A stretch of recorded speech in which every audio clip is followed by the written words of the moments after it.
একটা সময় তোরে জননেত্রী ভাবিতাম, তোরে মন পিঞ্জরে যতন করে আগলায়া রাখতাম।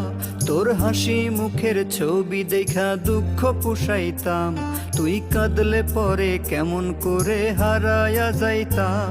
ওরে বিদেশ থেকে দেশে আইনা দিলাম তোরে ঠাই, এখন তোর মনেতেই দেশের জন্য কোনো দরদ নাই। দেশের টাকায় দুধ কলায় পুষলাম খুনি রে, তুই যা রে যা চইলা যা তুই অন্য দেশেতে। হাসিনা রে হাসিনা তুই অপরাধী রে, আমার রক্তে পাওয়া স্বাধীনতা দে ফিরাইয়া দে। আমার স্বাধীনতার সাথে